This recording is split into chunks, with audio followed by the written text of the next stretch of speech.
Comprendre. Rassurer. Traiter.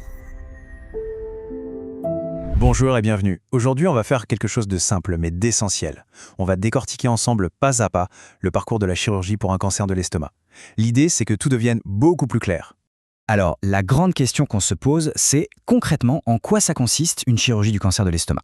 C'est vraiment la question qui va nous servir de fil rouge pour tout comprendre, du début à la fin. Voilà notre programme. On va commencer par le pourquoi de la chirurgie, ensuite on verra l'opération elle-même avec les deux grandes approches, puis un petit focus sur la technologie robotique, très importante aujourd'hui, on parlera du séjour à l'hôpital et enfin de la vie d'après. Un parcours complet. Allez, c'est parti pour la première étape.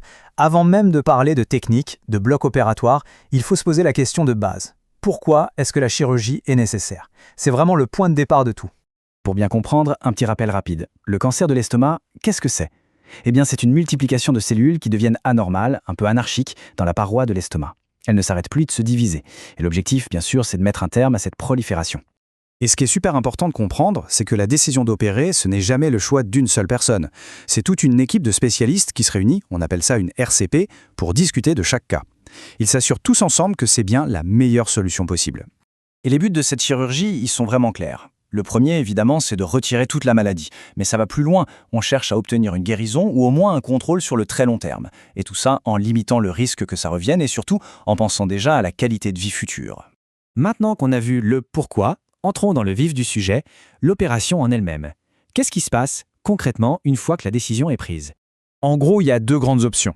Le choix dépend surtout de l'endroit où se trouve la tumeur dans l'estomac. Soit on fait une gastrectomie partielle, c'est-à-dire qu'on enlève juste la partie basse de l'estomac, soit, si c'est nécessaire, on fait une gastrectomie totale, et là on retire l'estomac en entier. Dans les deux cas, évidemment, le chirurgien va recréer le circuit digestif pour que l'alimentation puisse continuer. Et puis, il y a une autre étape qui est absolument cruciale, le curage ganglionnaire. Il faut imaginer les ganglions lymphatiques un peu comme des petits filtres ou des postes de douane autour de l'estomac. En les retirant, on fait un grand nettoyage de la zone. Et surtout, en les analysant, on obtient des informations hyper précieuses pour connaître le stade exact de la maladie. Bon, on a vu ce qui est fait. Maintenant, voyons comment c'est fait. Parce que la technologie a vraiment tout changé ces dernières années, surtout pour le confort post-opératoire. Alors quand on parle de chirurgie robotique, il faut tout de suite chasser une idée de la tête. Ce n'est pas un robot qui opère tout seul, non. Le chirurgien est bien là, aux commandes. Simplement, ses gestes sont transmis à des bras robotiques d'une précision incroyable. Et en plus, il a une vision en 3D, agrandie. C'est un peu comme s'il était miniaturisé à l'intérieur du ventre. C'est un outil qui décuple ses capacités. Et là, la différence est flagrante. Avant, avec la chirurgie classique ouverte, on avait une grande cicatrice. Aujourd'hui, avec le robot, ce sont juste quelques petites incisions. Et ça change tout. Les douleurs après l'opération sont nettement diminuées, la récupération est beaucoup plus rapide. C'est vraiment un progrès majeur.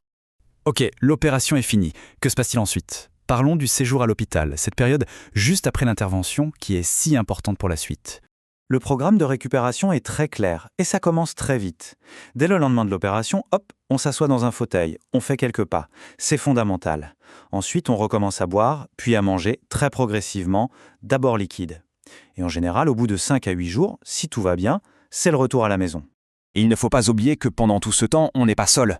Il y a toute une équipe qui est là. Les infirmières et infirmiers qui gèrent les soins, la douleur, les kinés qui aident à bien respirer, à marcher, les diététiciens qui donnent les premiers conseils pour l'alimentation. C'est un vrai travail d'équipe. Maintenant, projetons-nous un peu plus loin. L'hôpital, c'est une chose, mais la vraie vie, c'est après.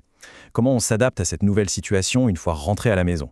Et là, il y a une question qui revient tout le temps, et c'est bien normal, est-ce que je pourrais remanger comme avant? La réponse est oui, mais différemment. Le corps humain est une machine incroyable d'adaptation. C'est l'intestin qui va petit à petit prendre le relais du travail de l'estomac.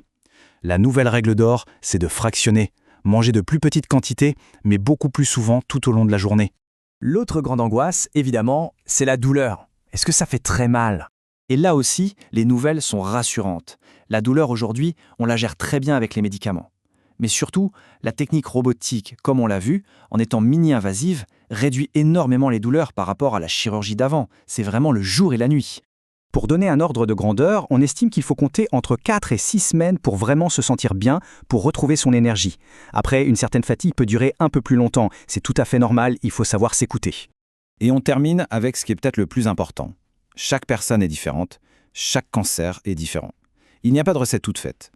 La chirurgie, ce n'est qu'une partie d'un plan de traitement global, qui est totalement personnalisé et qui est discuté à chaque étape. C'est un vrai dialogue. Ce qui nous amène à une dernière réflexion. Avec un parcours aussi accompagné, avec ces technologies de pointe, est-ce qu'on ne redéfinit pas complètement ce qui est possible après une chirurgie de ce type ? La question n'est plus seulement de survivre, mais bien de savoir comment retrouver une vie riche et pleine de sens.